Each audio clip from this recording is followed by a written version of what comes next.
이거를 내가 넘어서려면 뭔가를 좀 따야 되겠구나.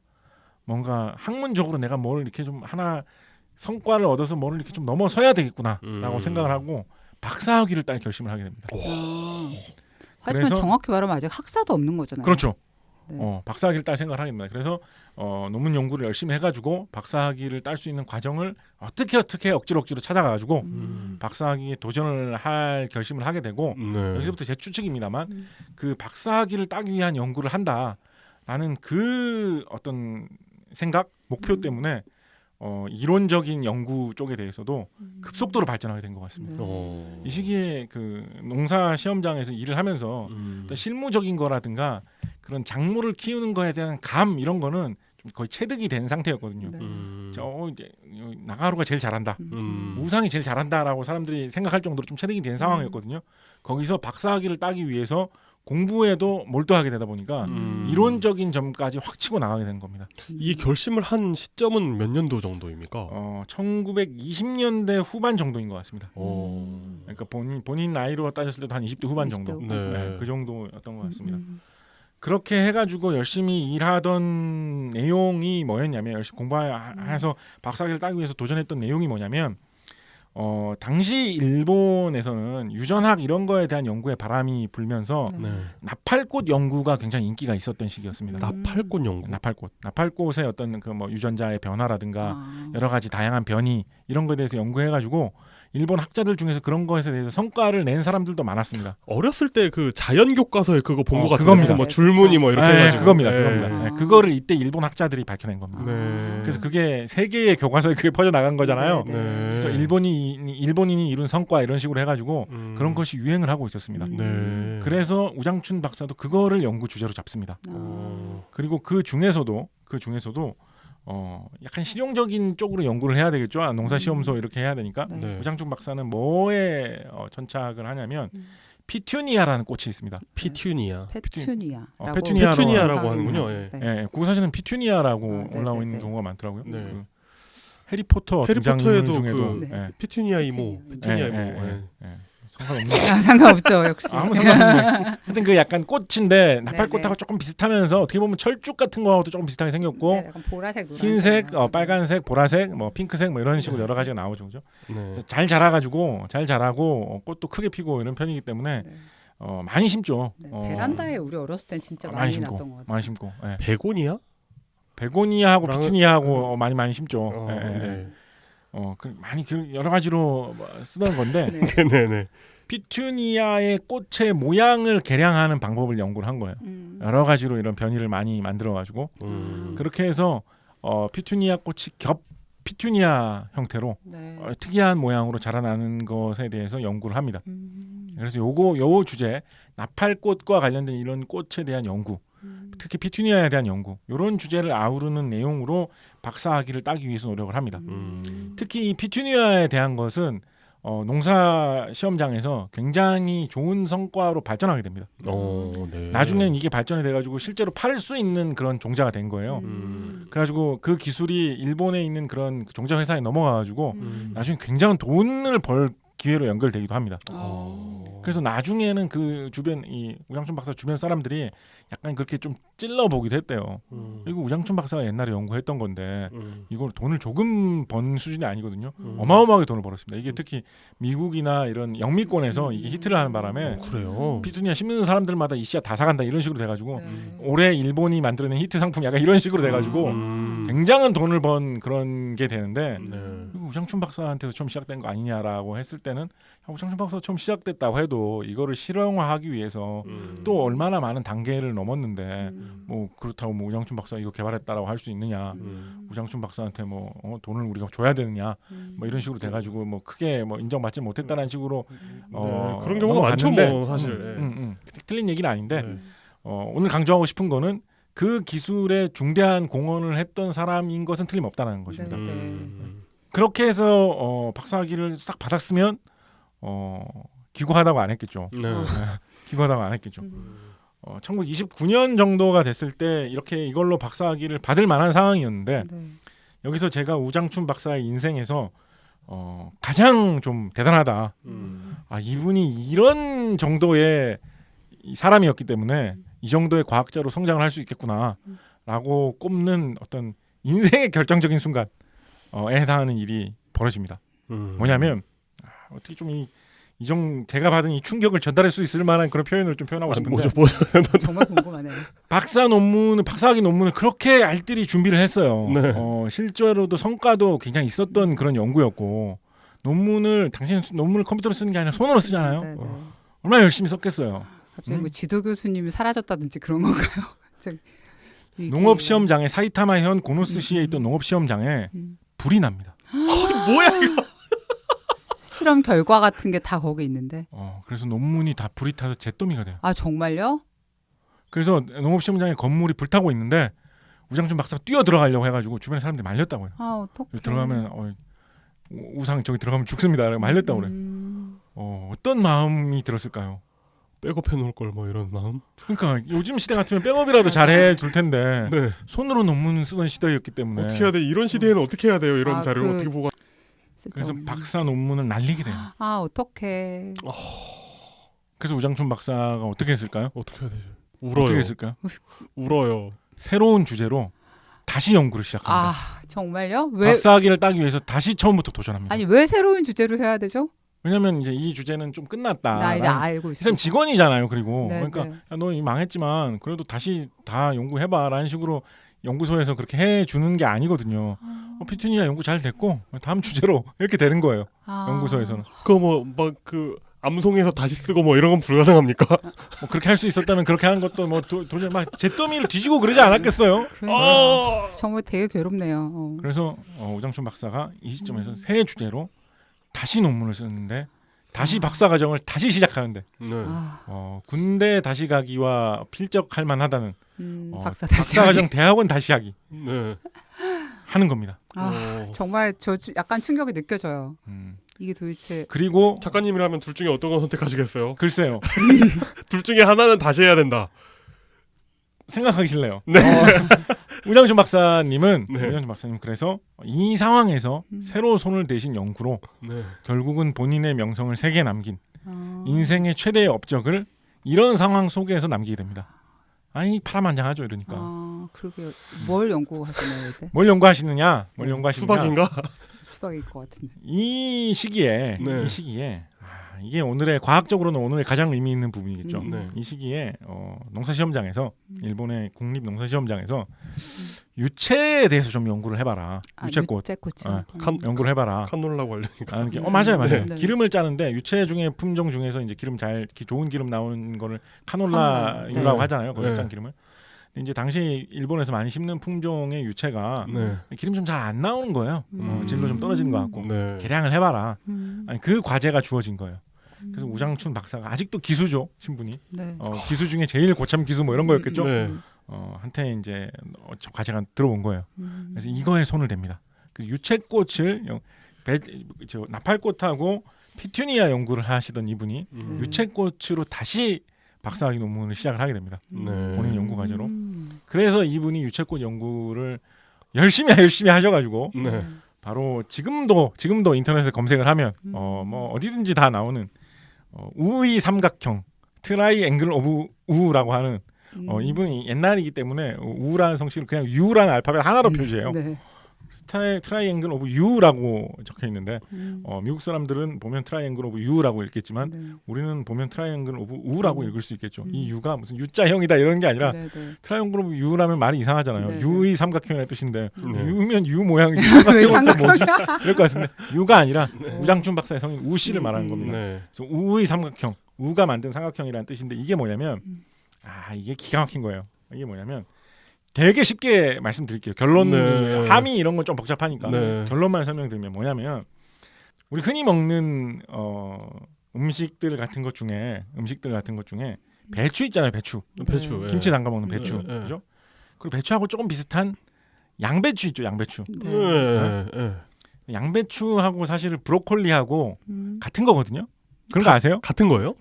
생물학적인 종으로 보면 양배추하고 브로콜리하고 콜리플라워 세 개가 같은 거예요. 아 진짜요? 네. 맞아. 몰랐어요. 그러고 보니까 그 브로콜리 있고 브로콜리 대 끝에 있는 잎사귀가 뿌리 쪽에 잎사귀가 있죠. 양배추랑 좀 어, 비슷하네요. 네네네. 말 듣고 보니까. 어느 부분을 어떻게 자라게 키워가지고 수확하느냐의 맞아, 차이지 맞아. 품종에 따라서 수확하는 차이지. 그렇구나. 양배추하고 브로콜리하고 콜리플라워가 같은 거거든요. 네. 오늘은 브로콜리로 하겠습니다. 네. 네네네. 왠지 브로콜리를 얘기하고 싶으니까. 음.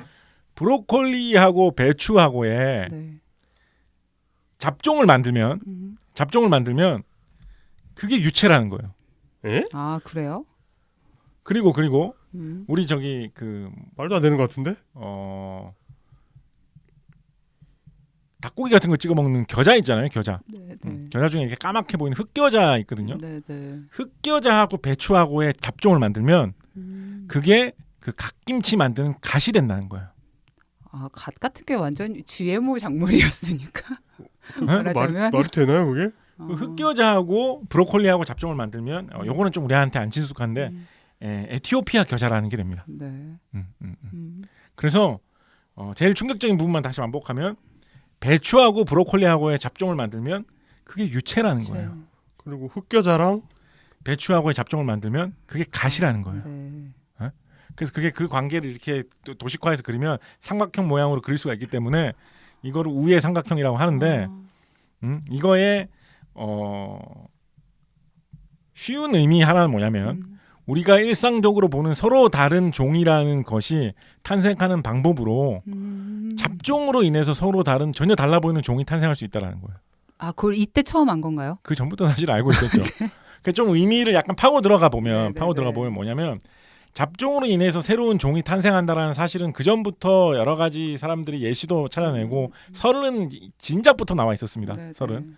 그런데 우장춘 박사가 이 우의 삼각형으로 실용적으로 굉장히 충격이 오는 멋진 예를 찾아가지고 딱 보여준 것이고 그것을 실험으로 입증을 했습니다. 그러니까 실제로 브로콜리하고 배추하고 잡종을 죽자고 열심히 만들어가지고 유채를 만들어낸 거예요. 브로콜리도 배추도 유채랑은 전혀 안 비슷해 보이는데요. 배추 꽃 피는 거 한번 보세요. 그러고 보니 그럴 수 있네요. 비슷해요.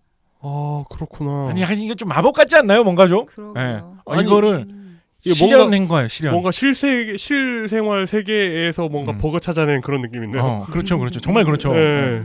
그리고 거기에서 그친 것이 아니라 거기서 거치면 세계적인 업적은 안 됐겠죠. 네. 그냥 재밌는 업적 플러스 1년. 우장춘 박사가 이 식물의 세포의 염색체를 현미경으로 관찰을 해가지고 염색체가 이거하고 합쳐져가지고 실제로 이렇게 합쳐지니까 이런 새로운 종이 된다라는 거를 염색체 단계에서도 설명을 해낸 거예요. 그래서 이것이 종의 합성에 대해서 밝혀냈다라는 식으로 이야기를 합니다. 아 그러면 우장춘 박사가 있기 전에는 어떤 그런 염색체 단계에서 벌어지는 일의 정확한 예가 아무것도 없었던 거예요. 있었죠. 있었지만 있었는데 우장춘 박사님이 굉장히 멋있고 실생활에 굉장히 가까운 예를 더군다나 삼각형 그림으로 딱 떨어지는 예를 찾아가지고 내놓은 거죠. 배추랑 갓김치는 있는데 흑겨자 김치는 없잖아요. 유채 김치 한국인이 개발할 수 있을까요? 김치 있지 않나? 우리 모든 것을 김치로 만드니까. 네, 세상에는 김치로 만들 수 있는 생물과 없는 생물이 있죠. 그래서 이런 이야기가 심지어 일제 강점기 당시에도 이미 있었는데 우장춘 박사의 연구 업적을 굉장히 아주 극단적으로 높게 평가하는 사람들은 뭐라고 이야기를 하냐면 진짜 막 어떤 뭐에 취한다고 하죠? 국뽕. 우뽕.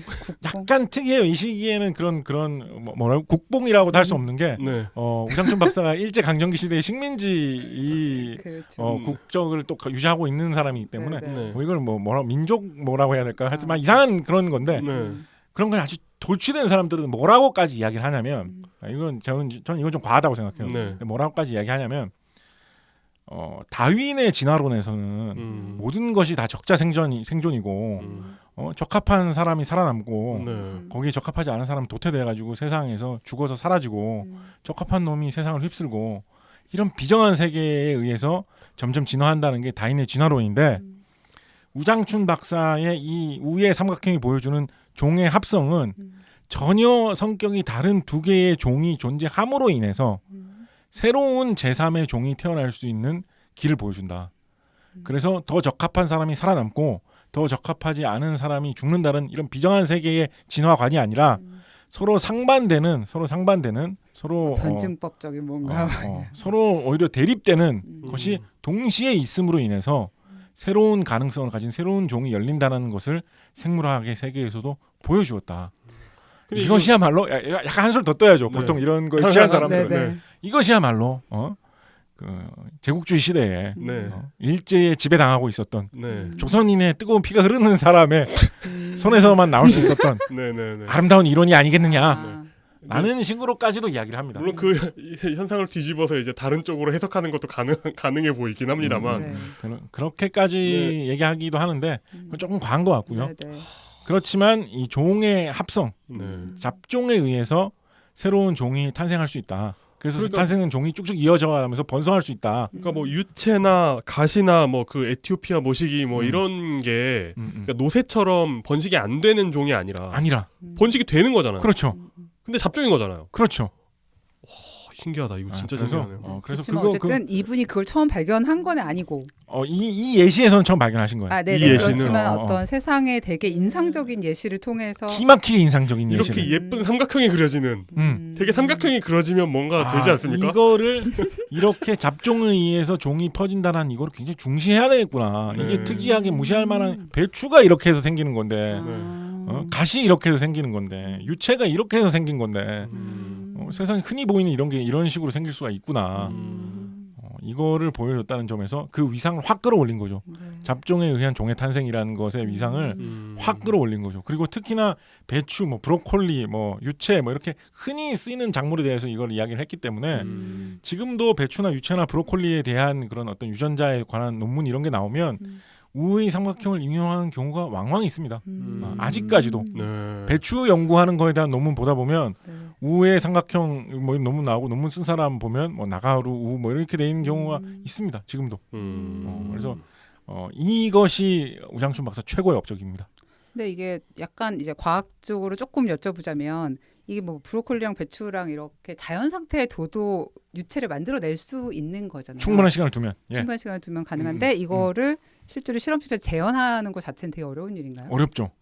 우연히 어떤 조건들이 우장춘 맞아야 박사 되는지 끝도 없이 실험을 했다고 해요. 아, 끝도 없이. 그렇구나. 예. 손이 부르트도록 끝도 없이 실험을 해가지고 이론상으로 된다고 하는 거를 실제로 성공한 예를 찾아내고 그 세포를 현미경으로 보고 사진을 보면서 염색체 숫자를 헤아려가지고 이게 그 우연히 모양만 비슷하게 이렇게 된 게 아니라 이론적으로 이렇게 될 수 있다라는 거를 밝혀서 논문으로 쓴 거죠. 네. 그렇구나. 그렇게 해서 1936년에 30대 후반 정도의 나이가 되었죠. 네. 이 새로 불타버린 잿더미 속에서 어. 다른 분야로 새로 쓴 이 세계적인 논문 이것으로 결국 박사학위를 취득하는 데 성공을 합니다. 저는 운이 이렇게 훌륭했던 거군요. 성공을 합니다. 이게 우장춘 박사 최대의 업적입니다. 네. 우장춘 박사라고 하면 씨 없는 수박으로 씨 없는 알려져 있는데 네. 네. 씨 없는 수박은 우장춘 박사가 이렇게 과학 기술을 발전시키면 이렇게 재밌는 농작물도 만들 수 있다라고 시범 삼아서 사람들에게 보여줬을 때 사람들한테 충격을 많이 줘서 우장춘 박사가 씨 없는 수박으로 유명해진 것뿐이지 네. 본인이 그거를 개발한 것은 아닙니다. 아 그런가요? 네. 본인이 일본에서 일하던 시절에 그냥 친하게 지내던 사람이 개발했던 거였는데 아. 그냥 보여준 거군요. 그 기술을 기억하고 있다가 음. 그걸 사람들한테 시연을 해줬는데 워낙 신기하니까 네, 네. 사람들이 씨 없는 박사 하면 우장춘이라는 식으로 생각을 해가지고 그게 나중에 이상하게 잘못 퍼지는 바람에 우장춘 박사가 씨 없는 수박을 개발했다라는 식으로까지 네, 맞아요. 그러니까 이런 거죠. 우장춘 박사가 씨 없는 수박을 심어가지고 키워서 어저께 맛을 보여줬어라고 이야기하니까 우장춘 박사가 씨 없는 수박을 만들었네. 우장춘 박사가 씨 없는 수박을 개발했네. 이런 식으로 와전돼 버린 네, 거죠. 네. 어쨌든 만든 건 사실이긴 쉽게 한데. 가자 거기까지는. 그렇군요. 그렇죠. 그렇지. 그것은 우장춘 박사의 업적이 전혀 아니고 사실은 네. 전혀 아니고 그냥 홍보를 위해서 한번 재밌게 보여준 것일 뿐이고 여러 번 사실 재밌게 보여줬는데 보여줘서 유명해진 것뿐이고 실제 우장춘 박사의 가장 큰 업적은 이 잡종에 의한 종의 탄생. 어떤 진화를 할 수 있는 새로운 한 가지 방법을 제시하는 것에 대한 이론을 이렇게 두텁게 해준 이것이 우장춘 박사의 최대 업적입니다. 그러면 이 논문은 발표되자마자 막 이제 막 화제가 되고 되게 뭐 뜨거운 인물로 만들어지는 건가요? 어느 정도는 그렇죠. 아, 어느 정도는 그렇죠. 세계적으로도 관심을 곧 받았고 뭐 번역돼서 막 나가고 그랬으니까 네, 세계적으로도 네. 관심을 어느 정도 받았고 일본 내에서도 이 농학 이쪽 연구하는 사람들 사이에서는 항상 회자될 정도로 바로 눈길을 끌었기 때문에 그랬습니다. 우장춘 박사가 1936년 5월에 박사학위를 취득할 때 조선의 신문에 실렸어요. 이게 일본에서 공부하고 있는 조선인 학자 중에 우장춘 박사라는 사람이 있는데 이분이 진짜 대단한 거를 개발을 해가지고 일본의 이 농학자들 사이에서도 천재 학자로 불리고 있다더라. 지금 박사학위도 드디어 딴 데 성공하셨다라는 게 동아일보의 5월 7일자에 실렸습니다. 뭐 이때는 진짜 그 우리말 신문에는 뭐뭐 하더라 뭐 이런 말 쓰잖아요. 그때의 시대상을 좀 이야기를 해보기 위해서 한 가지 쓸데없는 이야기를 조금만 하면 5월 7일자 동아일보에 우장춘 박사의 농학박사 취득 소식이 실렸다고 말씀드렸잖아요. 5월 7일자 동아일보 1면을 보면 1면 제일 위에 나오는 모릿기사로 뭐가 적혀있냐면 애국 수도 함락이라고 적혀있습니다. 애국? 애국이 무슨 나라 어느 나라일까요? 애국? 예. 일본을 말하는 거예요? 아니죠. 그 1936년 5월. 1936 애국? 그리고 그 밑에 작은 애국. 글씨로 뭐라고 적혀있냐면 애국 수도? 무수상 전승 연설 요지 이렇게 적혀 있습니다. 무수상이 어느 무슨 무솔린이구나. 무솔린. 예, 그럼 애국은 무슨 국일까요?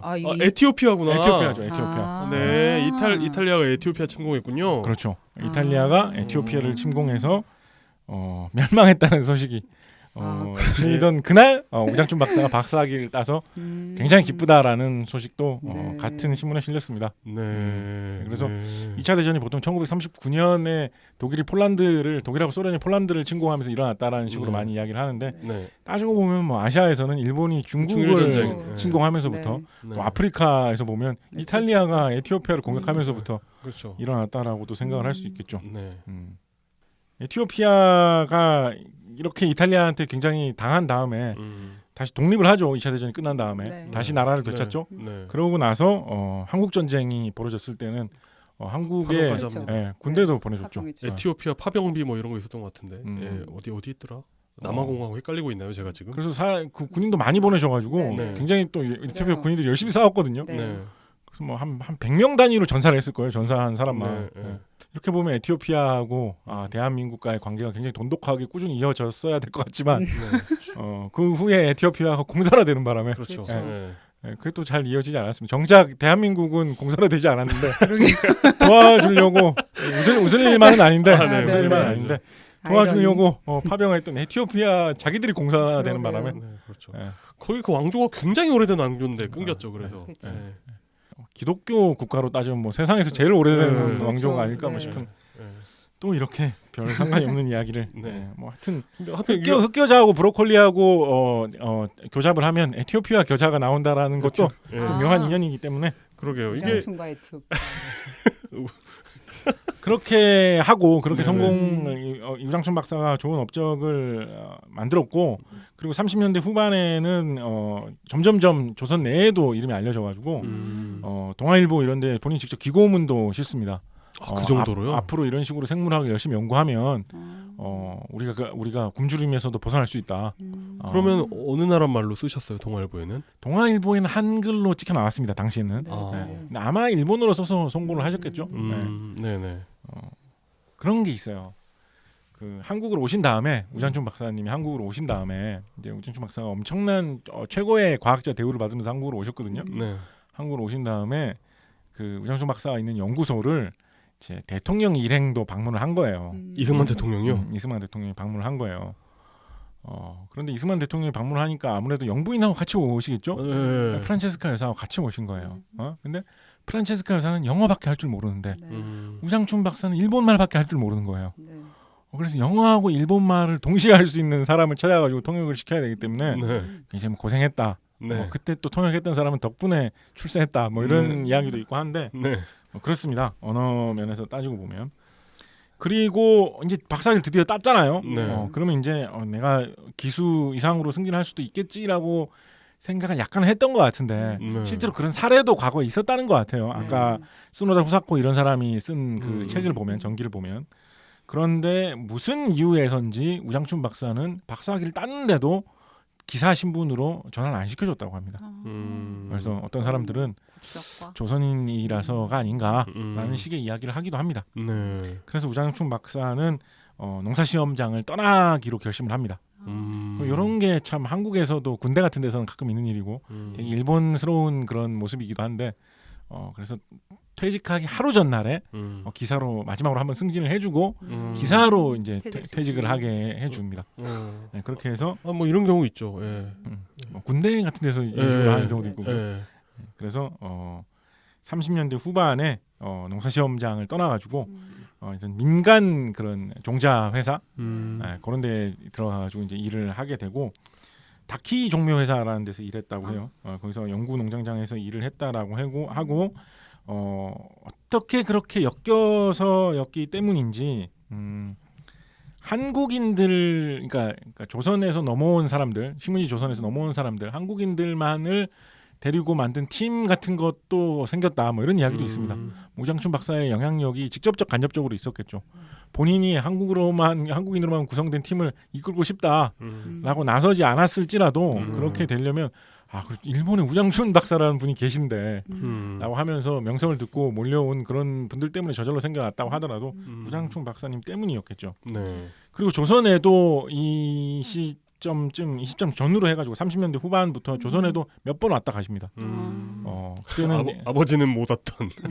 아버지는 비밀리에 오셨어야 했던 왔다고 한들 네. 잘 왔다 갔다 합니다. 그래서 조선의 어떤 새로운 그 연구소를 개설을 해볼까라든가 이제 민간 회사이기 때문에 새로운 품종을 개발을 하면 그걸로 씨를 많이 만들 수 있도록 농사를 지어서 그 씨를 만들어가지고 이제 농가에 팔아야 되거든요.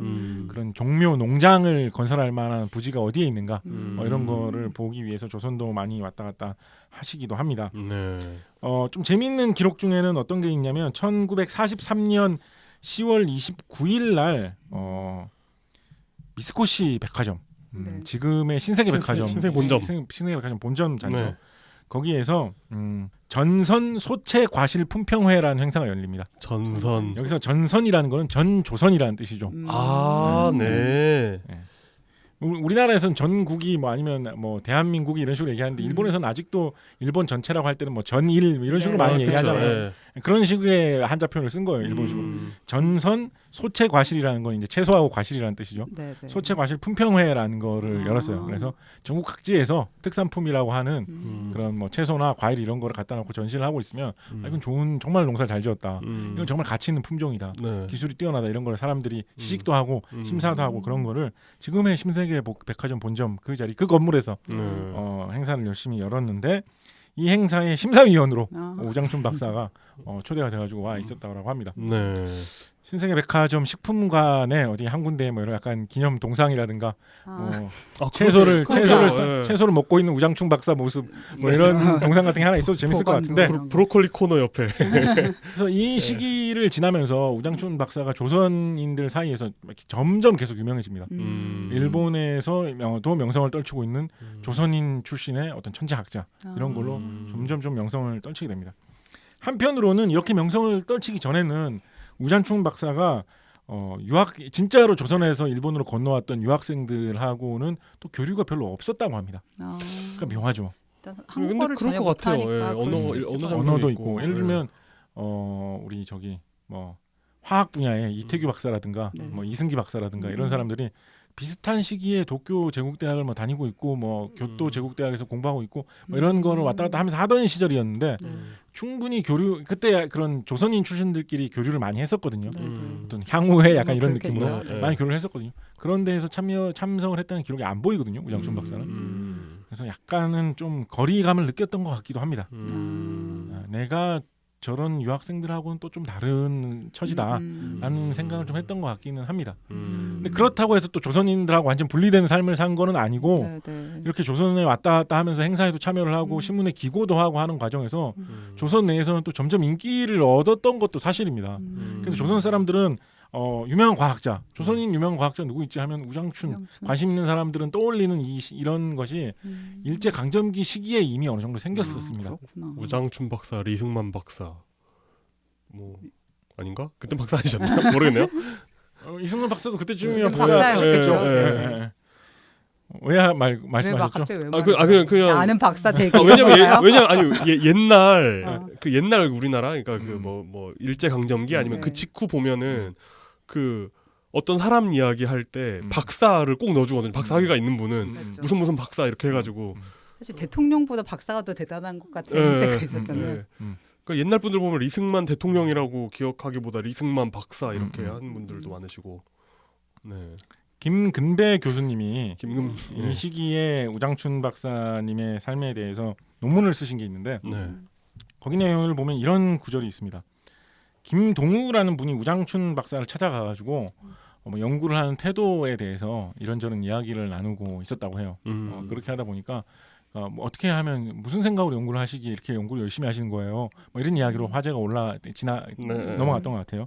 그러니까 우장춘 박사님이 뭐라고 대답을 하셨냐면 나는 나 자신을 위해서 연구를 하는 것도 아니고 그렇다고 내 나라를 위해서 연구하는 것도 아니고 여기서 내 나라는 일본을 말합니다. 그렇겠죠. 당시 상황 네. 때문에 네. 내 나라를 위해서 연구를 하는 것도 아니고 내 나라라는 말을 썼다고 해서 뭐 친일파 이런 식으로 생각할 필요는 없는 것이 네. 내 나라를 위해서 연구를 하는 게 아니래잖아요. 네. 내 나라를 위해서 연구하는 것도 아니고 인류 전체의 복지를 위하는 심정으로 일을 한다라고 이야기를 했다고 해요. 이게 약간 과학자 표준 아닙니까? 그렇게 생각하실 네. 수도 있고 네. 혹은 이분의 정체성이 어떤 것인가라는 거를 이야기할 때 어떤 또 좀 생각해 볼 만한 여지가 있는 발언이 되기도 하는 말이죠. 그러니까 마이너리티 안에 마이너리티 같은 느낌이 좀 드네요.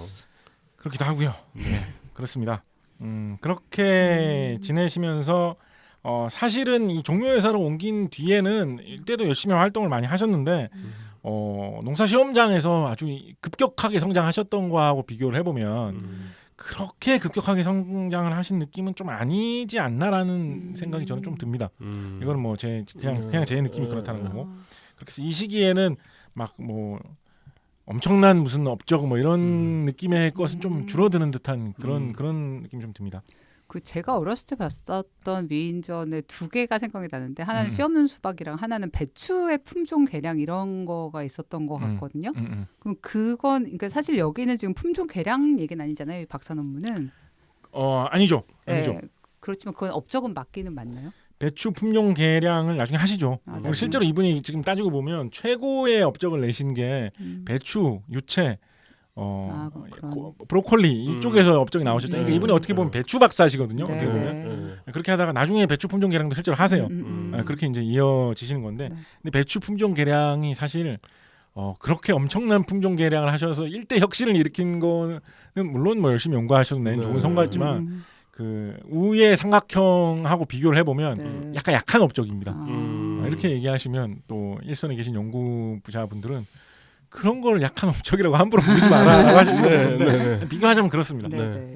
1945년에 일제가 패망을 하고 네. 뭐 전쟁기에는 뭐 딱히 어떤 우여곡절은 없으셨나 보네요.